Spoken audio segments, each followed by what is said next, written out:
타임. 최 차장님 어서 오세요. 네, 고맙습니다. 개인적으로 요한 한 말씀만 드려도 될까요? 한 말씀 부탁드립니다. 또 매불쇼 또 우리 최욱 씨가 할 건 한다고 이야기를 할 하셨으니까 거는 해야지. 시작 전에 우리 가족분들도 좋아요 또 할 건 해주셔야죠. 뒤로 갈수록 좋아요 누르기 어려워질 테니까요. 오늘은 좀 미리 부탁을 좀 드리겠습니다. 네, 좋아요 좀 눌러주시고. 근데 저희가 이제 욕을 많이 오늘 먹을 가능성이 있는데 그것은 뭐 우리의 이득하고는 정반대지. 아예 반대죠. 국민만 보고 가기 때문에 내가 욕을 먹더라도 가는 겁니다. 자, 그러면 오늘 함께 욕 먹어 주실 분들 한 분 한 분 만나보겠습니다. 먼저 동기 민동기 선임 기자님 어서 오십시오. 네. 안녕하십니까. 오늘 역시 방광을 부여잡는 마음으로 임하고 있습니다. 오늘은 짧게 갈 겁니다. 네. 원고량이 좀 짧긴 하더라고요. 오늘 짧게 갑니다. 하지만 그럼에도 불구하고 최욱 앵커 오기 전에 저희 제작진들하고 대화를 나눴는데 그래도 2시간은 넘게 짧게 갑니다. 시간으로는. 네. 감사드립니다. 자, 그리고 종편수계 강성필 부대변인 박수로 모십니다. 네, 안녕하세요. 종편수계 매부쇼 장학생 강성필입니다. 요즘 종편 이슈는 어떤 이슈인가요? 종편에서 이제 대통령께서 업무 보고 하신 걸 두고 왜 사람을 그렇게 갈구냐? 꼰대 부장 보는 것 같다 이런 식으로 공격을 합니다. 하지만 인천공항 사장 딱 보니까 아무것도 모르더만. 그럼 어떻게 해야 돼? 그 앞에서는 아무 말 못하다 왜 집에 가서 SNS에 또 제가 공격하고 있습니다. 그리고 이제 국민의힘 이 한동훈 전단 재판부 설치하고 있잖아요.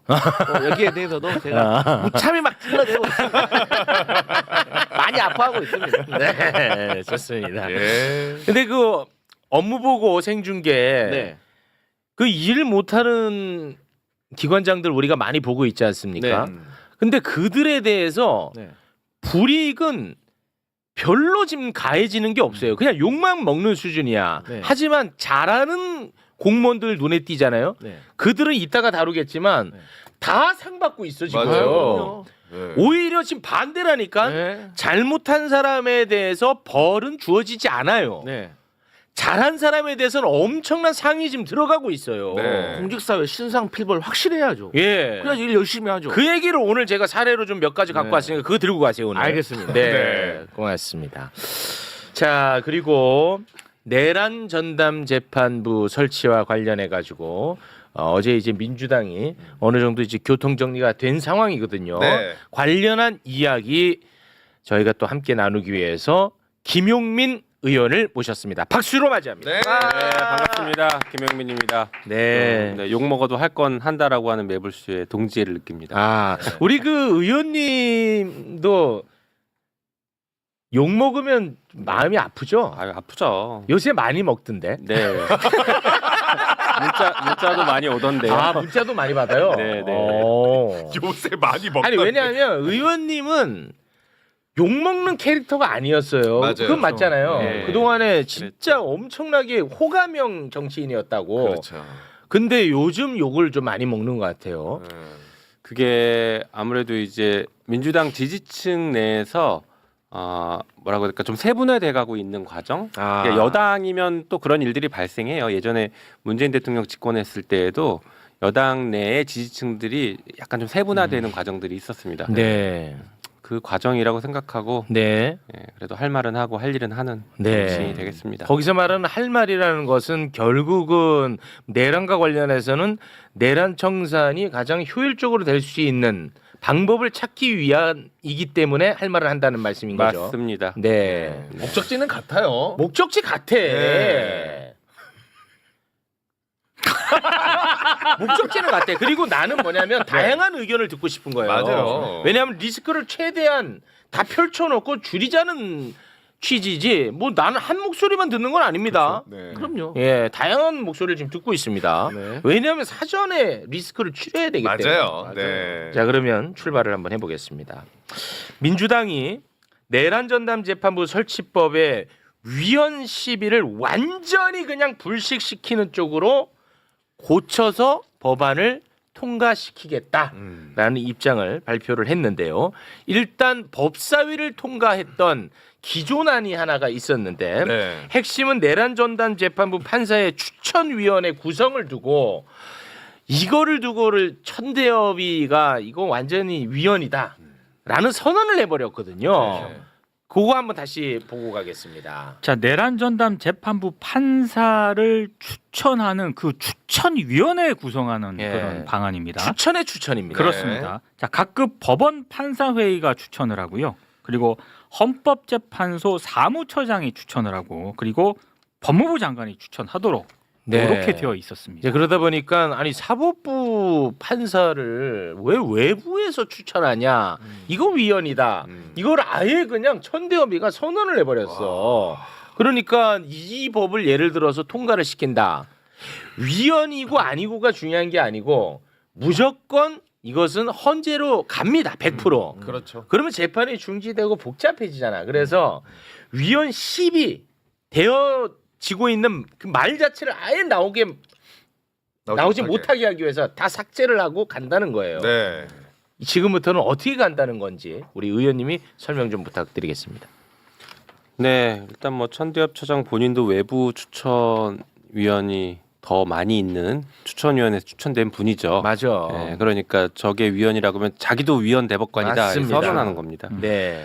네, 어쨌든간 지금 당에서 어제 발표한 안으로는 그 외부 추천을 다 제외하고 내부 추천으로 그래서 뭐 각급 판사 회의와 전국 법관 대표 회의 이것으로 추천위원회를 꾸리고 그리고 항소심부터 하겠다. 1심은 완전히 제외하겠다라는 네. 의견을 얘기했습니다. 그리고 사면권 부분도 법에서 빼고 일반 사면법으로 보내서 그쪽에서 처리할 수 있도록 하겠다라는 입장을 밝혔고 네. 마지막으로는 구속기간 1년으로 저희가 늘렸던 것에 대해서는 그것도 형사소송법으로 보내고 이 법에서는 구속기간 6개월 유지하는 것으로 그러니까 구속기간 1년 연장 자체를 아예 다 빼겠다는 그것도 이제 겁니다. 다 빼는 겁니다. 그래서 네. 12.3 비상계엄과 관련된 특별법이 아니라 내란 사건에 대해서 내란 사건이 발생하면 항상 전담 재판부를 구성할 수 있는 일반법의 개념으로 접근해서 만들겠다라고 당에서 발표를 했죠. 네. 아니 그래서 내란 전담 재판부를 설치하는 이유가 우리가 이제 사법부를 불신하기 때문에 믿을 수 없기 때문에 내란 전담 재판부를 설치해야 된다. 여기서 이제 출발을 한 겁니다. 네. 그런데 이번에 나온 얘기들을 보면 결국은 사법부가 내란 전담 재판부를 만들어. 알아서 사법부가. 네. 그러니까 우리의 취지와는 좀 달라지는 거거든요, 사실은. 더더군다나 사법부 내부에서 추천위원회 그 위원들을 추천을 하게 되면 아무래도 조희대 대법원장 영향력 아래 아래에 들어가겠죠. 있기 때문에 네. 조희대 대법원장의 입김이 상당 부분 반영이 될 수밖에 없는 구조라고 네. 생각이 되거든요. 그래서 이제 제가 이런 질문을 좀 드리고 싶습니다. 그래서 원하는 건 얻지 못하고 리스크만 커지는 것 아니냐? 왜냐? 이게 원하는 걸 일단 얻지 못했고 결국은 이 법이 통과되더라도 윤석열 쪽에서 이거 무조건 위헌법률 심판 제청할 거거든요. 네. 그럼 사법부가 또 이거를 헌재로 보낼 가능성이 높아요. 그럼 재판만 또 중지되는 꼴이야. 얻지는 못하고 손해만 보는. 어떻게 보십니까? 매우 정확한 지적을 하신 것 같아요. 아, 그래요? 그러니까 이게 우리가 지금 이 상황에서는 냉정하게 출발점을 봐야 됩니다. 말씀하신 것처럼 출발점이 조희대 직위원에 대한 불신이었고 그 불신이 사법부 전체로 지금 확대되면서 내란 재판 전반에 대해서 불신으로 이어지고 있습니다. 그리고 계속 반복됐던 영장 기각 이런 것들이 법원 전체에 대한 불신 그리고 법원은 내란을 청산할 의지가 없다라고 국민들께서 보고 계시는 것이죠. 네. 그래서 법원이 제대로 공정하게 재판하고 정의로운 결과를 낼 수 있게 만들어라라는 게 이 법의 출발점이었습니다. 네. 그러니까 두 가지가 지금 충돌합니다. 하나는 재판의 신속성, 하나는 방금 말씀드린 공정과 정의입니다. 이 두 가지가 충돌하는데 기존의 법사위법은 이 신속성이 조금 제한되더라도 위헌법률 심판 제청하는 것들이 있을 테니까요. 조금 제한되더라도 공정성과 정의로운 결과를 목표로 확보해 내겠다라고 해서 가는 법이었고요. 네. 어제 당에서 발표한 법은 이 공정성과 정의로운 결과에 대한 목표점이 사라져 있는 상태에서 여전히 신속성에 대한 제한, 방금 말씀하신 항소심에서도 위헌법률 심판 제청할 수 있거든요. 그렇죠. 그 신속성에 대한 제한만 여전히 남아 있는 상태인 것이죠. 그러니까 목표는 사라지고 제한만 남아 있는 법이 아니냐라는 네. 우려를 사실 지금 할 수밖에 없는 상황입니다. 아. 이게 참 근데 결국은 이거는 이제 조이대 때문입니다. 그렇죠. 예, 그 핵심은. 그렇죠. 원 범죄자를 우리가 원 죄인을 일단 기억을 해야 돼. 현실적으로 어찌 됐든 정치는 선택을 해야 되기 때문에 참으로 어려운 노릇이죠. 근데 이걸 이제 어떻게 해야 되나? 어떻게 보십니까? 근데 저는 그 속에서도 좀 희망을 좀 찾는다고 하면 네.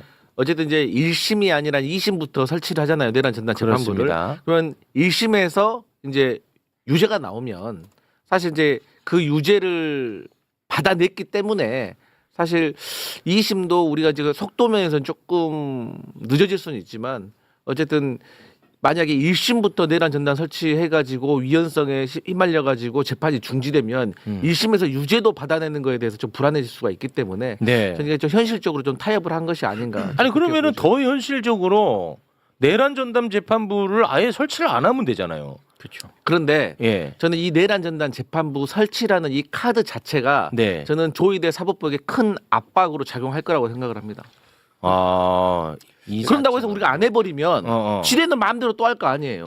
얘를 눈치 보는 긍정적으로 보면 이제 저런 정치적인 효과들 분명히 있을 수 있는데요. 그런데 이제 법원이 그동안 돌아간 시스템을 보면 다른 이견이 있을 수 있습니다. 뭐냐면요. 그 내란 전담 재판부법을 통과시켜서 가면 결국에는 아까 말씀하신 것처럼 조희대의 입김이 작용하는 구조로 내란 전담 재판부가 지금 꾸려지는 거잖아요. 외부 추천 다 빼버렸으니까. 그렇죠. 그런 상태에서 배당을 하는 겁니다. 그런데 내란 전담 재판부법 지금 당에서 얘기하는 이 법이 처리가 되지 않고 그냥 재판을 한다면 지금 서울고등에서는 내란 전담 재판부를 만들겠다라고 얘기하고 있기 때문에 네. 그냥 법원이 만드는 내란 전담 재판부에서 재판을 하게 될 겁니다. 이게 무슨 차이가 생기냐면요. 네네네.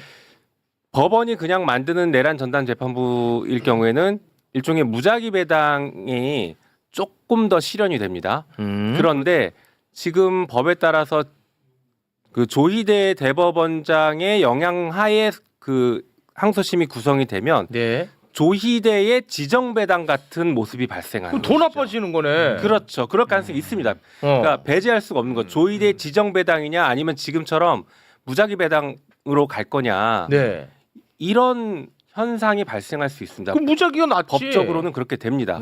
그래서 아까도 뭐 말씀하셨던 것처럼 재판이 오히려 지연될 가능성이 있다는 거 네. 여전히 살아 있고 네. 그리고 재판의 결과에 대해서도 우리가 지금 담보할 수 없는 상태인데 만약에 재판의 결과가 이상하게 나온다 항소심에서 네. 라고 한다면 이거 어떻게 할 거냐 왜 내란 전담 재판부를 굳이 만들었느냐 네. 이런 얘기가 나올 수밖에 없는 구조이죠. 이거는 이제 내란 전담 재판부의 태생적 한계입니다. 그거는 그건 뭐 법사위법이라도 똑같이 태생적 한계인데 그렇습니다. 그럼에도 불구하고 외부의 사람이 추천해서 공정성을 확보해 가면서 과정에서 그리고 정의로운 결과를 만들어내기 위한 노력을 최대한 우리가 정치권이 했다. 그리고 국민들과 같이 해서 법원이 진짜 이 상황은 내가 제대로 재판해야겠구나라는 거대한 압박을 느낀다라고 하는 것을 만들어내려고 했던 것이었거든요. 그런데 네.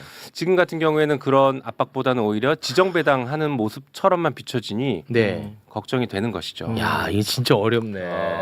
그러니까 지금 와, 하는 이게 두 마리 진짜- 토끼를 잡기가 참. 조이대- 와, 이거 진짜 어렵다. 이걸 어떻게 해야 될지는 모르겠어. 이거는 어떤 선택을 하느냐의 문제지. 이걸 겨울에 무슨 수박 얘기를 자꾸 하세요. 이제 그런 문제가 아니잖아. 현실적으로 플러스 마이너스를 하면서 선택하는 과정이잖아요. 근데 개인적으로는 솔직히 네.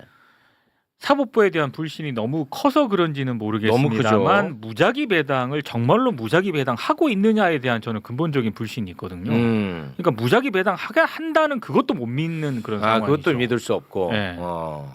참 그래서 어쩌자고요. 그래서 답답하다는 거죠. 답답하다. 네. 그래서 지금 아하. 다들 답답하시고 지금 이 상황을 어떻게 해결할 거냐라는 어떻게? 생각이 드시는데요. 아까 말씀드렸던 것처럼 출발점에서 냉정하게 지금은 상황을 봐야 됩니다. 그래서 혹시 제가 준비한 네. 자료가 자료를 한번 좀 보실 수 있나요? 띄워주시겠습니까? 네. 자, 지금 상황이 이렇습니다. 우리 국민들이 요구하는 것은 사법농단 방지라고 했지만 하여튼 공정한 재판을 만들겠다는 거예요. 그래서 우리가 플랜 A로 잡았던 게 내란 전담 재판부를 구성해서 외부위원이 전담판사 추천해서 조희대 대법원장의 관여를 최대한 제한시켜보겠다. 그렇지 제안하자는 이거였어요. 거지. 그렇죠. 그게 지금 사실상 보류가 된 상태이죠. 그렇죠. 그러면 플랜 B를 가동해야 됩니다. 플랜 어. B는 뭐냐면 법 왜곡죄를 만들어서 이게 재판의 앞단에서 공정한 재판을 하겠다는 것은 내란 전담 재판부인데 재판의 끝단, 재판의 결과가 헌법과 법률을 위반하고 그 판사의 양심을 저버린 판결이라면 그 판사를 처벌할 수 있게 만들어 놓자는 겁니다. 재판의 끝단은 법 왜곡죄를 도입하는 겁니다. 그러니 지금 상태에서는 오히려 법 왜곡죄를 먼저 도입하는 게 더 중요하고 시급하지 않냐라고 생각해서 제가 저 플랜 B를 좀 다시 말씀드리는 올려주시겠습니까? 원래 계획은 예방에 이제 중점을 둔 겁니다. 겁니다. 그렇죠. 근데 요거는 이제 날라갔으니까 자 그럼 예방 못하면 치료라도 제대로 하자. 맞습니다. 그게 플랜 B군요. 플랜 B입니다. 아. 법 왜곡죄와 공수처법을 세트로 같이 처리를 해줘야 됩니다. 아. 그래서 저 법을 먼저 처리하자라는 것이 지금 우리가 고민해야 될 상황인 것이죠. 아. 알겠습니다. 뭐 또 많은 분들이 답답하다, 뭐 속상하다, 뭐 그런 글들을 올려주고 계신데, 뭐 제가 정말 답답함을 많이 느끼는 성격이잖아요. 예. 근데 왜 내가 막 이렇게 막 사이다처럼 말을 못하냐? 그럼 내가 예를 들어서 결정권자면 어떻게 할 것인가? 그러니까요. 나도 참 이게 어려워. 쉽지 않아요. 쉽지 않아 나도. 이제 보통 당 대표가 되고 지도자가 되면 사실 그 전에 바라보는 위치가 또 다르거든요. 네. 그러니까 이 당에 170명이 되는 의원들이 있는데 또 나름대로의 생각들이 있고 또 지지자들의 생각이 있고 당원도 당원별로 또 다르고 네. 또 이게 중간층의 중도층의 여론도 봐야 되고 어떻게 비춰지는가도 사실 중요하기 때문에 그렇습니다. 이걸 다 조율하는 게 어렵기 때문에 저는 어쨌든 당에서 어렵게 결정을 내리면 우리가 좀 믿고 응원해 주는 것도 상당히 중요하다고 봐요. 자 어찌됐든 간에 어제 뭐 당 총회는 모은 거죠? 뭐 제가 중간에 법사위 회의를 하러 나가서 의총을 끝까지 있지 못했는데 네. 뭐 보도를 보면 그렇게 정리를 한 것 같습니다. 그렇게 이제 정리했고 예. 올해 안에 본회의 통과를 목표로 가는 거죠. 그러니까 아마 다음 주에 본회의가 있어서 다음 주에 처리를 할 것 같은데 네. 방금 말씀드린 것처럼 우리가 이 상황을 지금 냉정하게 평가했을 때에는 저 전담재판부법보다는 법 왜곡죄를 먼저 처리하는 게 훨씬 더 효과적이다라고 보는 겁니다. 그래서 올해 지금 처리할 수 있는 법이 몇 개 없어요. 저 국힘이 다 필리버스터를 걸고 있기 때문에 네. 그러니 선택을 법 왜곡죄와 공수처법을 먼저 선택하자라는 플랜 B를 지금 제안하는 겁니다. 법 왜곡죄에 대해서는 여기저기서 또 뭐 위헌 12 얘기하고 네. 법원도 위헌 얘기하고 있습니다. 그래서 혹시 위헌이면 이것도 뭐 재판 정지되고 막 늘어지고 나중에 재판 결과 뒤집어지고 하는 거 아니냐라고 우려하실 수 있는데 전혀 상관없습니다. 왜 그러냐면요. 법 왜곡죄는 판결을 한 뒤에 그 판사에 대해서 처벌할 거냐 말 거냐이기 때문에 그렇지. 내란 재판이 정지될 일도 없고 그건 없지. 예, 내란 재판이 나중에 법 왜곡죄가 만약에 뭐 위헌이라고 선언됐다고 하더라도 내란 재판에 아무런 영향을 주지 않습니다. 그렇죠. 그러니 지금 우리가 우려했던 위헌 시비 가능성에서는 내란 재판과 관련해서는 자유로운 법이다. 상관없는 법이다라고 분명하게 좀 말씀드립니다. 알겠습니다. 법 왜곡죄와 공수처법. 네. 네. 이거를 우선적으로 좀 가고 네. 내란 전담 재판부 설치를 좀 가면 어떻겠느냐. 맞습니다. 네, 그런 이제 말씀인 것 같습니다. 네. 됐죠? 요거는 요 정도로. 네. 요거 참 이게 답답한 이슈네. 이 쉽지 이슈가. 않고. 근데 하나 또 중요한 거를 제가 말씀을 드려야 될 것 같은데요. 네. 두 가지네요. 하나는 사면 관련해서 이거 네. 하나는 직위원이 무죄를 선고할 수 없을 거라는 희망으로 요 두 가지 간단히 좀 지적할게요. 네. 먼저 사면 관련해서는 어제 우리 당에서는 원래 특별법에 있던 사면을 일반 사면법으로 보내서 거기서 처리하겠다라고 얘기하고 있는데 일반 사면법에서는 사면을 제한하기가 어렵습니다. 그러니까 대통령의 사면권은 헌법상 권한인데 일반 사면법에서 대통령의 사면권을 제한하는 것은 바로 위헌 논란이 발생하거든요. 12.3 비상계엄이라는 특수한 상황에서 국민적 공감대가 형성돼서 이 사건에 한해서만 대통령의 사면권을 제한하는 것은 우리 헌법 체계 하에서 용인될 수 있지만 일반적으로 다 제한하는 것은 오히려 헌법 체계 하에서 용인되기 어렵다라고 봅니다. 실제로 김대중 대통령 같은 경우에도 내란 음모로 사형 확정됐다가 사면 복권돼서 대통령이 되셨습니다. 그러니까 이런 것들을 다 일률적으로 제한할 거냐라는 아주 중요한 문제에 봉착하는 것이죠. 그동안 내란이나 이런 것들이 정적 죽이기용으로 악용돼 왔거든요. 그렇지, 맞아. 그러니까 이런 것들을 우리가 용인할 거냐에 아주 중요한 문제에 봉착합니다. 그거 말씀드려야 될 것 같습니다. 그리고 아까 말씀드렸던 직위원이 무죄를 선고할 리가 없다. 모든 법조인들이 이렇게 얘기하고 있거든요. 그런데 지난 3월 8일 생각해 보십시오. 직위원이 윤석열 구속 취소할 리가 없다는데 해버렸지 않습니까? 해버렸잖아. 지난 5월 1일 날 한번 보시죠. 대법원 전원합의체가 대통령 후보를 바꿀 리가 없는데 했지 않습니까? 했잖아. 지금 그 할 리가 없다라는 것을 우리가 전제로 하면 안 됩니다. 오히려 직위원 판사 그 사람 개인의 입장에서 볼 때에는 과감하게 윤석열한테 유리한 판결하고 정치권 뛰어들 수도 있을 것 같아요. 그 사람 개인의 판단에서 어떤 게 더 유리할까를 생각할 수 있지 않을까 싶습니다. 그래서 우리가 그 무죄를 선고할 리가 없다. 특히 이진관 재판이 먼저 1월 18일에 선고되니 그걸 보고 나서 직위원은 나쁜 판결할 리가 없다라는 이 가정을 우리는 좀 버려야 될 수 있습니다. 근본적으로 다시 돌아와서 좀 고민해야 됩니다. 네, 알겠습니다. 내란범에 한해서는 이제 사면을 제한하는 것을 많은 분들이 원했었는데 이것도 이번에는 이제 삭제하기로 했거든요. 그것도 조금 아쉬운 부분이 있습니다. 자, 우리 김용민 의원님과는 여기서 인사를 좀 나누도록 하겠습니다. 지금 세상에서 가장 다루기 까다로운 이슈를 함께 다루셔서 대단히 고맙습니다. 네, 감사합니다. 네, 욕 먹더라도 힘내시기 바랍니다. 같이 힘내시죠. 목소리가 좀 풀이 많이 죽어 있죠. 김용민 의원이었습니다. 대단히 고맙습니다.